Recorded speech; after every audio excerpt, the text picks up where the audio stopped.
Welcome to Timely. We are the guys from Randomonium, but this is not the Randomonium channel. So make sure you subscribe if you're not already. Do it. So the internet is probably one of the greatest places in the world, and I think you can see the best and worst in humanity there. Personally, I think it just shows us where humanity can be its greatest all the time. But some companies have done it a little bit wrong, but to our entertainment. John, you brought this to my attention, the Burger King tweet that just happened for International Women's Day. Yeah, yesterday was International Women's Day, and Burger King, for some reason, decided to tweet, and I think they were planning on making this like a whole campaign, maybe for like Women's Month. Mm-hmm. They actually said, women belong in the kitchen? Yep. It was a whole campaign by Burger King UK. Wait. What did they mean by that? So they did print ads too. I think their point was to say like aspiring chefs who are girls, like you can be a chef too, like because I think chefs. So but is Burger King associated with chefs? Do chefs work at Burger King? Well, let me read you the That's print insulting to Burger King. Oh, good. Man. They are chefs. So the ad, really big in print, says, "Women belong in the kitchen." I have like a visceral reaction to that. Yeah, exactly. If like, regardless of their intent, like if it's gonna make you recoil like that, you probably are stepping in some waters you shouldn't be in. Yeah, and then they just tweeted, "Women belong in the kitchen," and then the fine print says, "Fine dining kitchens, food truck kitchens, award-winning kitchen, casual dining kitchen, ghost kitchens, Burger King kitchens. If there's a professional kitchen, women belong there." Okay, you got a little closer there, but still didn't really nail it. Then they get into, but can you guess who's leading those kitchens these days? Exactly. Only 24% of chef positions in America are occupied by women. Want to talk to a head chef? The number drops to fewer than 7%. So their point is they're trying to get more opportunities for women to have chef positions in the culinary industry. And they're wanting to announce this Burger King HER Helping Equalize Restaurants scholarship. So it's a scholarship for women to go to culinary school. Which is great. So here's the thing though, like we talk all the time on our channel about value propositions. And this is like, what can we say to get people's attention? And it is true that you can shock people with something like that. But if you're also offending them, and it requires that much explanation to clarify what you're saying, you done it wrong. Yeah, you done way wrong. I saw a lot of tweets basically saying, Burger King, all you'd have to do on International Women's Day is just change your Twitter name to Burger Queen. That'd have been perfect. That'd have been cool. But like, you decided to do something trying to be edgy. I don't know. Swing and a miss. To be fair, they did apologize, and they didn't even try to make an excuse. Like, we realized we were trying to say something, and we completely missed the mark. We're sorry. We'll do better. Okay. Probably the best thing you can say for something is like, we will do better. So what that made me want to talk about is some of the other times that corporations and companies have kind of failed on social media. They struck out with social media. Put their feet in their mouth. Yeah. Let's talk running.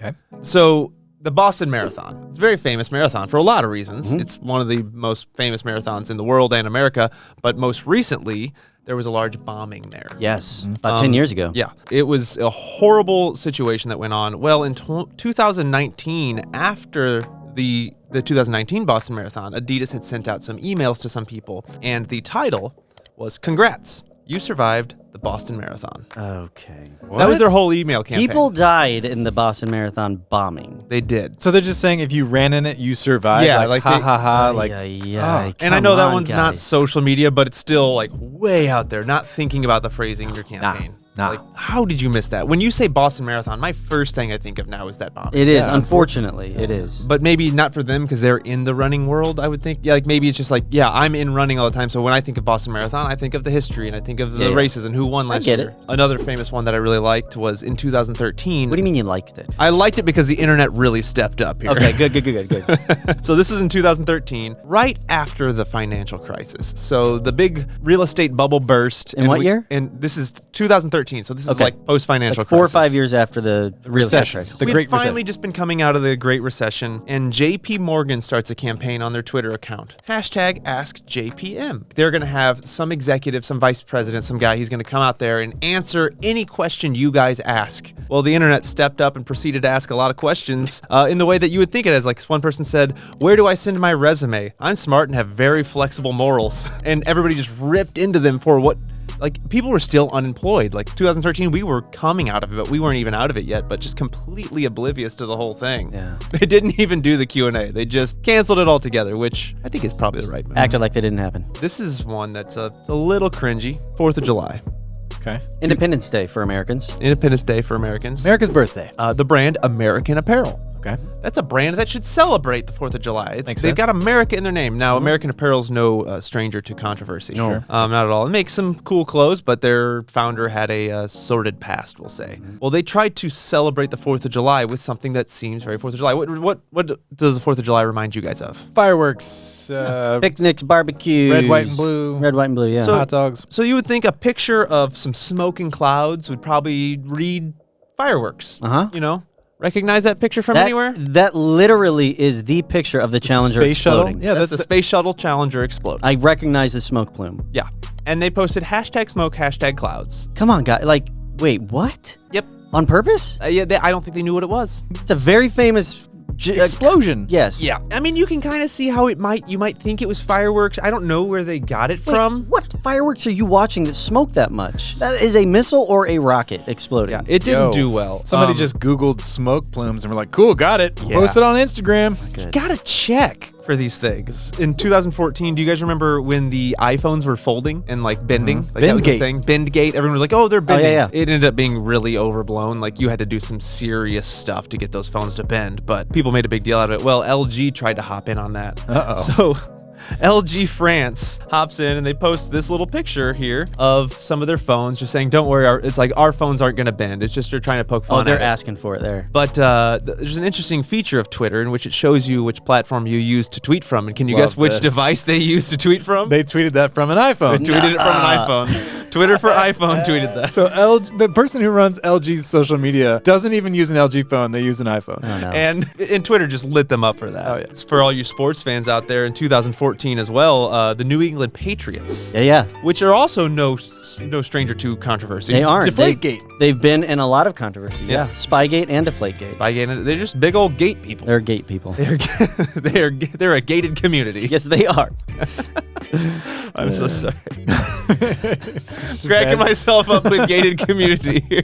That's the daddest joke. The New England Patriots in 2014 were about to hit 1 million followers. So they thought, what better way to celebrate than to set up an auto response system to anybody who tweets at them. Oh, gosh. That's just like obviously Wait, bad. so is it like AI that's going to customize it, or it's like the same response? No, matter it who was is? just basically like automatic response. Thank you for. Is this Twitter or Instagram? This is for Twitter. Okay. So what Twitter decided to do, and I don't know if it was just these were just some racist people who like the New England Patriots, or people decided to be trolls, but they got the New England Patriots to tweet to their 1 million fans a whole bunch of racial slurs by making their Twitter handles racial slurs and bad words and all kinds of things. Right. Yeah. So they got played. So they got played real hard. And then they had to tweet out afterwards like, sorry, our filtration system didn't work. They didn't have a single filtration system on that. It was just automatically retweeting anything that tweeted at them. Yeah. You know how we say there are no bad ideas in a brainstorm? That was a bad idea. That was a bad idea. It's probably like the early days too of having like a social. When did you say that was? 2014. 14. So yeah. like you're just now getting professionals who are like social media experts that aren't really checking all the boxes. Yep. Coke, one of the most famous brands in the world. You think they would have their stuff together. They decided to tweet out a campaign for Russia. Tweeted out this kind of cartoon map of Russia to celebrate their love for these sugary drinks, these sodas. Unfortunately, the map they used to base their cartoon map off of was drawn pre-World War II. Oh no. So it had a bunch of nations that were annexed by the Soviet Union that are now free and independent nations, which caused all of these former Soviet Union nations to just There's a lot. There's a ton of them. They start #ban Coca-Cola, and then they just started dumping Coke. People were just dumping Coke down the toilets. So they're doing like a Boston Tea Party full of Basically. Coke. Oh Yeah. my gosh, that's amazing. Take that, Stalin, Russia. Yeah, so maybe the Russians still like Coke, but the former Soviet states do not at all. These last two are some of my favorites here. 2016, Microsoft wants to test out conversational AI. Oh, So just What year? 2016. Okay. that's too early for conversational Pretty AI. early. Right now it's still a little too early. Too early. So they create this AI, and they create a Twitter account called Tay Tweets. And it's kind of fun at first, but within like the first 24 hours, they had targeted 18 to 24-year-olds on the internet. And if there's anything we know about Gen Z, this is the generation that just pretty much lets anybody have it. If you mess with them on the internet, they're just going to go for broke. They're gonna come for you. Yeah. They're going to come for you. Once Gen Z found out that they could kind of just mess with this Twitter bot and get it to say anything, because it was just generating stuff. It wasn't like predetermined things. It took about 24 hours to get them to start just going into a full racist rant. So it's the same social media manager that was working for the Patriots in 2014. The difference is like now this account is just tweeting out towards people all of these things that I won't even say. Let's just say that Tay went so far to support Hitler, deny the Holocaust happened, and even call for genocide. Oh, wow. So people are just sort of like figuring out ways to push the buttons of this to AI. get it to respond the way they want it to respond. If you really want to get into it, there's like they've deleted the account and done it. I would just say it is a treasure trove of just mind-blowing things that you can see that a company like Microsoft started tweeting these things. You know, if robots ever do take over the world, I'm blaming those people who put those thoughts in the AI's minds. Yeah. Well, that was somebody's response. It was that like, oh, I really don't want AI to happen now. It took less than 24 hours before it to go from just friendly conversation to full-on calling for genocide. Oh my gosh. And this is my last one. If anybody should have their social media game together, it is the U.S. government. Nah, I don't know about Okay. And the United States Air Force. Oh. It's 2018. Social media memes are going all over the place now at this point. We're in full-blown meme land. And you guys remember Yanny and Laurel, the debate? I do. Yes. Laurel, Laurel, Laurel, Laurel, Laurel.